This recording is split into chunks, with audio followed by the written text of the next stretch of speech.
बंटी बबली की गर्मियों की छुट्टियां लगे अभी 3 दिन ही हुए थे कि सुबह सुबह पापा का कॉल आ गया। बोले बेटा कब आओगी। मैंने अनमने ढंग से बोल दिया पापा कुछ पक्का नहीं है, महेश टूर पर गए हैं, उनके आने के बाद देखती हूँ। पापा की आवाज़ रुआसी हो गई।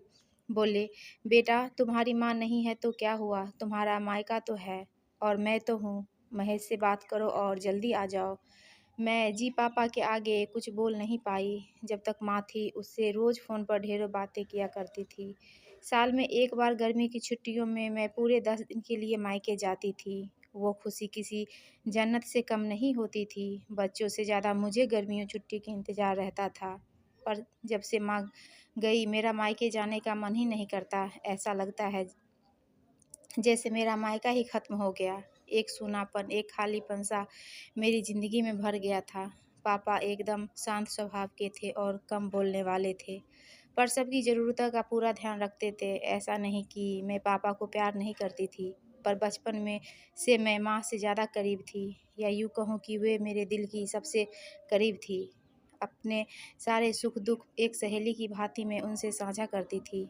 आज सुबह-सुबह पापा का कॉल आया तो उन्हें मना नहीं कर पाई। पापा का दिल रखने के लिए महेश से बोलकर 2 दिन बाद का टिकट बनवा लिए और पहुंच गई मायके।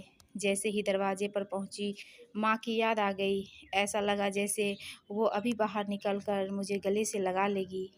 सोच के आंखें भर आई, किंतु आज माँ की जगह पापा बाहें फैलाए मेरा इंतज़ार कर रहे थे। सालों बाद पापा को गले लगा के खूब रोई। पापा ने अपने आंसू छुपाते हुए प्यार से मेरे सिर पर हाथ फेरा तो दिल में थोड़ा हल्का हो गया।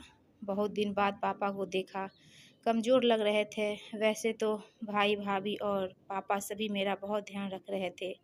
बच्चे तो अपने खेल और मस्ती में व्यस्त हो गए थे, पर न जाने क्यों मेरी नज़रें हर पल जैसे माँ को ही ढूंढती थी। आज भी पापा पहले की तरह रोज़ खाने के बाद मेरी मनपसंद कुल्फ़ी लाना नहीं भूलते थे। भाई भी बच्चियों को कभी पार्क, कभी चिड़ियाघर तो कभी बाज़ार घुमाने ले जाता था।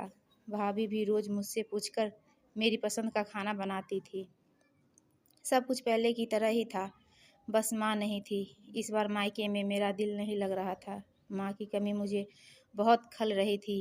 महेश को कॉल करके मैंने 3 दिन बाद का ही टिकट बनवा लिया। सबने मुझे रोकने की बहुत कोशिश की, पर मैं नहीं मानी। देखते ही देखते मेरे जाने का समय आ गया।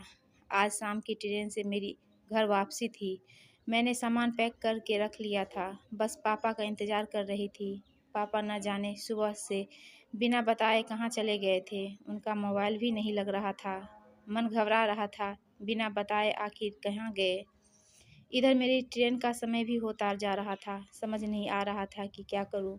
तभी पापा का कॉल आया। बोले पिंकी तुम लोग स्टेशन पहुँच जाओ, मैं सीधे वहीं पहुँच रहा हूँ। हम लोग स्टेशन पहुँच गए। ट्रेन सही समय पर थी। पापा स्टेशन पर हमारा इंतज़ार कर रहे थे। उनके हाथ में एक बॉक्स था, उसमें कुछ देते हुए गले लगाया और बोले इसे ही लेने गया था, इसलिए देर हो गई, संभाल के रखो। मैंने आश्चर्यचकित होते हुए पूछा इसमें क्या है। पापा की आंखें भर आई। अपने आंसू पोंछते हुए बोले तुम्हारी माँ का प्यार। कुछ समझती तभी ट्रेन आ गया।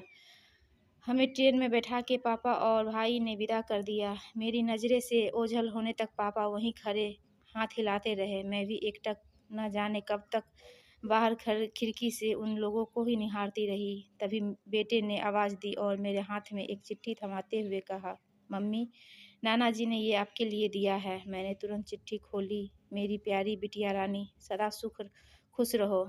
जब तक तुम्हारी माँ थी तुम्हारी हर छोटी बड़ी बात का ख्याल रखती थी। मैं जानता हूँ कि मैं तुम्हारी माँ की जगह तो नहीं ले सकता, पर उनकी कमी की पूर्ति करने की कोशिश तो कर ही सकता हूँ। आज तुम्हारी माँ होती तो हमेशा की तरह अपने हाथों से तुम्हारे लिए बड़ी पापड़ अचार बना के साथ भेजती।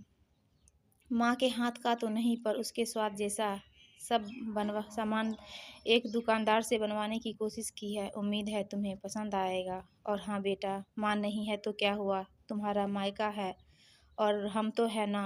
पहले की तरह तुम्हारा इंतज़ार रहेगा। ढेर सारे प्यार और आशीर्वाद के साथ तुम्हारे पापा। पत्र पढ़ते पढ़ते मेरी आंखों से आंसू की धारा बहने लगी। सहसा मेरे मुंह से निकला, आई लव यू पापा। बात छोटी सी थी पर उसमें अथाह प्यार समाहित था। ये सिर्फ मैं ही महसूस कर सकती थी। मायके से घर आए 1 महीने बीत गया था। अब पापा से रोज एक बार कॉल करके मम्मी की तरह घंटों बातें किया करती हूँ।